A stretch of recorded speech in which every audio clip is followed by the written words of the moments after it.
Hey guys, Professor Bill, Comic Book University, and Superman Special One Shot Endless Winter, issue number 3. So, this is part 3 of the Endless Winter storyline. Go and check out 767 of Flash right before this, and then Justice League Endless Winter right before that. Read both of these today, did this review. The same people who did this book, with the exception that Maiolo did that book, the colors, but on here, the colors are done by Phil Hester and Andy Parks. So cool. Also, Hi-Fi. Hi-Fi is involved in this. It's not colors. That should actually be inks. They're not saying on here because there are too many people, way too many people involved in this book. Current artists, flashback artists, artists that get the inside of people's noses. No, like they're all over the place here and they got too many people. They're not actually saying written by and colors by and blah, blah, blah. You have to kind of figure all this crap out yourself. Anyway, so I actually like this book. I like this a lot. Again, much like with the Flash story, and go check out that review because there's some important details there. It's a boring as F story. It's a boring AF story, right? Yet it's the stuff that's happening on the side that's actually interesting. I'm going to give you an example. In this story, you got a whole bunch of pure white snow ice creatures coming up and attacking you, and everybody's having a hard time with it, but Superman shows up. It's like, Superman's going to wipe through these guys. But no, every time that you cut off one head and another appears. It's like Hydra, right? Except in ice cubes. It's ice sculpture. You know what I'm saying? These ice creatures keep on popping up. So what happens? Similar to what the Flash said, he was starting to lose some of his hope. I thought that the Flash was the epitome of hope. Give this man a blue ring, right? No, the real bearer of hope is Superman, and he himself actually says at one point, this is hopeless. Story, boring AF. The side stuff in this story, oh my God. So maybe I should look at it as the plot of the story. I don't know. It's hard to really say. Because when you look at this from the outside, a bunch of Johnny Same-Face monsters, no-name icicle monsters attacking. Superman fights. He goes and he has a sandwich and a cookie with his, Earth parents in Kansas, in Smallville, and then goes back out and pets Crypto a little bit. Yes, Crypto's in this. And then goes back out to fight again. That's pretty much what happens in this book. Which should make it a stupid book, right? And yet, here I am actually enjoying this story. Why? Because of the reasons why everything is happening. Superman loses hope. He's like, I'm Superman. I should be able to fly through these things. And I do. But when I do that, twice as many more show up.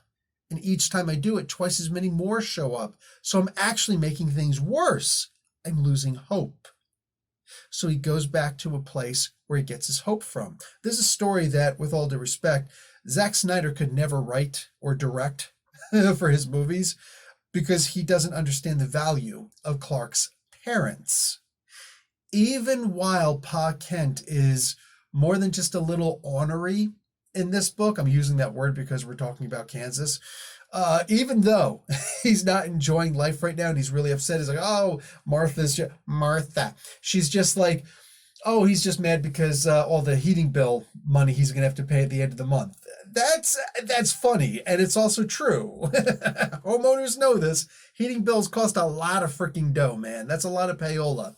Anyway, it's the idea here that Superman has to go back, and in order to replenish his hope, because he's not going to have an easy way out vis-a-vis a lightning bolt from freaking Teth Adam, no, Superman has to get hope in his own way.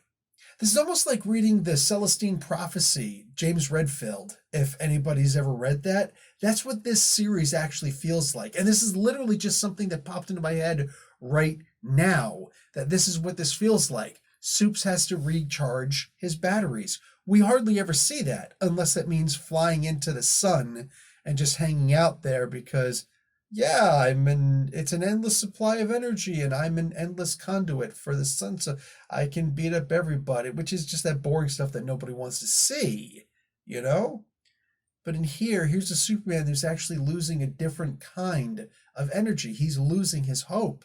He's losing that steadfast determinedness that allows him to keep on trucking on even when it looks like the lights are about to go out. He's just like, nah, I'm on overtime, baby. I got overhead lights. I got fog lights. Soups is actually in need of a recharge, and he has to go home in order to do that. Hey, the monsters are going to be there whether he's out there fighting or not, because that's the overwhelming odds. He's thinking to himself, I'm making it worse, because every time I kill one, two, or destroy one, two more pop up in his place. This is not a fun look for Soups. I don't see too many stories with him losing hope. Now, while it could be explored more, this is not a Superman story. Well, at least not to the best of our knowledge. It's a Justice League story as a whole, so we can't focus too much on just one guy. I think that we got enough out of this. And Soups at home eating a sandwich and a cookie. I'm so shocked to say that this is actually what I didn't realize I needed. This is a really good story. I don't know how this is happening. I really don't understand how this is happening, but Landing in Mars are writing a great boring as hell story. It's the weirdest thing to say, but here I am. I'm loving reading this. I wasn't interested in seeing this. You guys know, I wasn't interested in seeing this. I wasn't interested in continuing past the first issue. I got these next two issues just on a last second whim. It was literally me getting ready to walk up to pay, and then I go back and I realize, damn it, let me just go back and grab these. And I did, and I'm so glad that I did. Really good stories, guys. You should consider checking them out. You want to wait for a trade? I don't think it's going to hurt you. Anyway, guys, that's it for me. comicbookuni.com. Like, watch an ad. Professor Bill, Comic Book University. Class dismissed.